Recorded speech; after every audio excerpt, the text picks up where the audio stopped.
Kalingap, mega love shoutout po sa lahat. Ayan guys, panibagong reaction tayo mga Kalingap.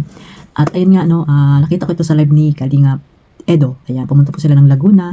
At doon nga guys no, naalala niya yung mga nakaraan niya doon. At ayun, masaya si Kalingap Edo na nakapunta po siya ng Laguna with Dr. Love, sila J. Brad at si Beyonce. Ayan, si Baby Beyonce po ay kasama nila mga Kalingap.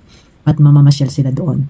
At ayun nga no, bago natin simulan ang ating reaksyon, shoutout muna tayo dito kila Kuya Bal at Edna at Kalingap Rab at sa lahat po ng mga nasa landing pad, ambassador, deputy at mga Kalingap scouters at syempre sa mga kasamahan ko po na reactor, ayan, sa Team Bios, Karipa, mega love shoutout at syempre sa mga kapwa ko po OFW na wala pong sawang sumusuporta po sa aking YouTube channel. Mega love shoutout. At ito nga guys no, pakinggan natin yung sinabi dito ni Kalingap Edo sa kanyang live. Ayan, credit po kay Kalingap Edo. Ayan guys, samahan niyo akong pakinggan ito. Grabe guys, excited na ako makabalik din sa lugar natin dito. Para akong nag-throwback. Nag-throwback guys ng dating pa ako dito, empleyado pa ako sa 2004. Kung 2020, ano yata yun? 20, ganun. Ay di, 2018. Tagal na, grabe. Ingat. Kami doon dati pag natambay kami ng mga kabarkada ko dito sa trabaho, napunta kami doon natin. Nagpapalamig lang sa SM, sa Binyan. Welcome back sa Laguna. Gusto ko mag-throwback talaga dito guys. Gusto ko maalala yung dating pinanggalingan ko dati nung nagtatrabaho pa ako. Nakakamiss ay. Kahit isang gabi lang guys, masaya dito guys ay. Kahit trabahador ako, kahit di ko masyado magandang sahod, masaya dito eh. Simple kasi yung dito, chill lang pamumuhay. Kahit wala nga akong pera, masaya ako dito bro. Nung nagtatrabaho kasi, ang ganda talaga ng lugar dito. Tahimik. Eh di lalo na siguro kung may pera ako dito. Ay, sarap.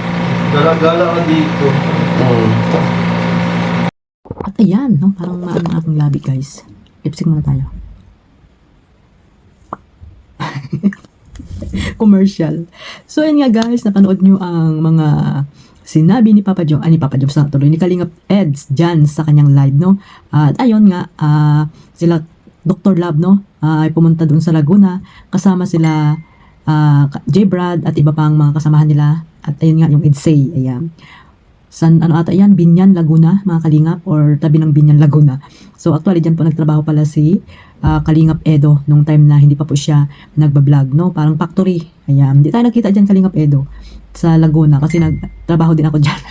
Pero mas maedad naman ako sa iyo, no? Way back ata yun. Kalimutan ko na rin kung anong taon yun mga Kalingap, no? Doon ako sa Binyan din, sa Santa Rosa. Ayan, factory, marami kasing factory dyan. So ayun nga, pumunta sila Kalingap Edo dyan at ayun, naalala niya yung mga nakaraan niya dyan with friends, no, mga katrabaho niya, na talagang napakaganda daw po talaga sa Laguna. Ayun, oo, maganda talaga dyan. At marami ka din dyang mga mabibili kung may pera ka, di ba? Sabi nga ni Kalingap Edo, kahit na walang pera ay talagang masaya siya nung time na nandyan po siya na nagtatrabaho sa Laguna. At ayun, no, parang wala tayong kaalam-alam na pupunta pala sila dyan ng EDSA at syempre siguro sila lang na nakakaalam dyan, no? At hindi naman tayo updated sa kanila. Dito na ako kay Kalingap Edo na nanonood mga Kalingap. At syempre kay Kalingap Rab, no, sa pag may upload po ang EDSA, diyan po tayo nanonood mga Kalingap. At ayun, napanood ko rin dito nga sa live ni Kuya Bal na ayun nga, tinakas ni Dr. Love itong EDSA. Hindi nila naabutan. At papunta rin sila Kuya Bal kanina sa Quezon City. Ayan, nag-anak lang kasal. Ay, hindi pala. Nagkasal si Kuya Bal doon. At ayun nga, sabi niya, tinakas daw ni Dr. Love itong dalawa. At ayun nga, nasa Laguna na. At si J. Brad, si J. Brad pala, minsan napapanood ko yan.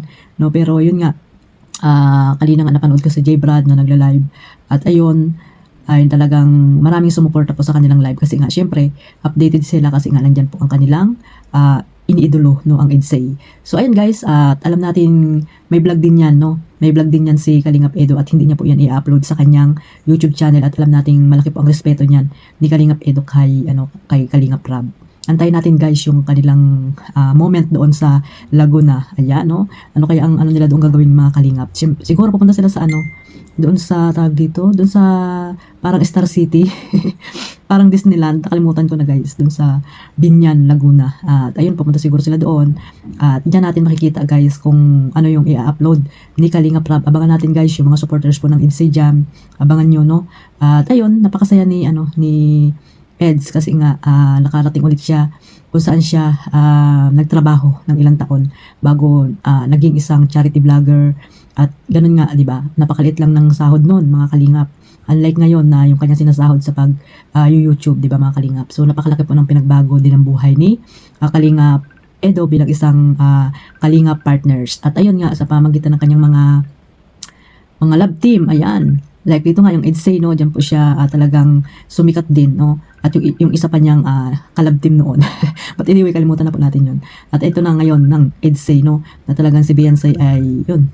Gustong-gusto na si Papa Eds. At alam natin napakaswerte nilang pareho mga kalingap. Swerte nilang pareho sa isa't isa. At kahit sila Ate Edna ay talagang botong-boto rin po dito sa dalawa. At syempre pamangkin niya ni Ate Edna. Kung sino man yung gusto ni Kalingap Edo, ay syempre doon din yan sila mga kalingap. At ayun yung mga supporters po ng Edsay, no. Suportahan nyo lang po sila at kung ano po yung nakikita nyo sa kanila ngayon, maging masaya na lang po tayo para po nandiyan po yung suporta natin at wag po tayo maging toxic sa inyong sinusuportahan. Ayan. Hayaan nyo po yung ibang mga love team dyan na mayroon ding iba silang mga sinusuportahan mga kalingap. Sana guys, ngayong darating na 2025 ay magkaisa na po tayo, no? Para po ang views po ni Kalingap Rab ay malaki po yung maitutulong natin para po mas marami pa siyang matutulungan na nangangailangan po dyan sa Pilipinas. So, ayun guys, at sana ay suportahan lang din po natin yung mga iba pang mga ginagawa ni Kalingap Edo na alam naman natin na nagcha-charity siya mga kalingap. At ayun, nakasuporta pa ako dyan kay Kalingap Eds, lalo na sa kanyang mga charity works, no? Hindi ko lang muna ngayon, nire-reactionan kasi parang masyado akong nilalamig kasi winter po ngayon dito sa Taiwan guys. Noon di ba nakita nyo naman na nagre-reaction din ako sa mga charity vlogs ni Kalingap Edo. Ayan, doon sa kanyang mga dalaga na pinapaaral. Ayan, suportahan natin po ang tawag dito, ang pag-charity ni Kalingap Edo para mas marami pa po siyang matulungan din ng mga beneficiary niya. Lalo na po yung mga scholar niya, di ba? Sila Arjin, sino pa ba yung iba na mga dalaga din, no? College na yung mga scholar ni Kalingap Edo. Ayan guys, yung supporters po ng Edsay pa, sana po magkaisa po kayo na suportahan si Kalingap Edo dahil si Beyonce naman ay wala pang channel, di ba mga kalingap? At syempre yung pagmamarathon nyo, pagpatuloy nyo lang po at para magkaroon pa ng more million views. Ayan, huwag po kayo magkumpara sa mga ibang love team kasi nasa isang community lang po tayo. Sa Team Kalingap, dapat ay magsuportahan tayo mga kalingap.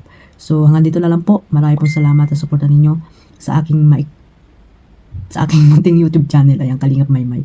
At syempre, huwag niyo pong kalimutan suportahan si Kuya Bal Santos Matubang, at Edna Vlogs, at Kalingap Rab. At yung mga charity vlogger po dyan, Kalingap Jomar, Kalingap Dan, ayan, at iba pa, no, mga masisipag na charity vlogger po sa sulok ng lugar po dyan sa Pilipinas. At syempre yung mga ambassador, ayan, mga ambassador guys, suportahan natin sila Sir J. Morelo, Joey the Great, Tatay Papsi, Kalingap Jose, Kalingap Mick Agnes, ayan, at si Kalingap Nico doon po sa India. Ayan, suportahan natin sila mga kalingap. At hanggang dito na lang po, marami pong salamat sa suporta ninyo at mabuhay po ang Team Kalingap. God bless po sa lahat. Damay.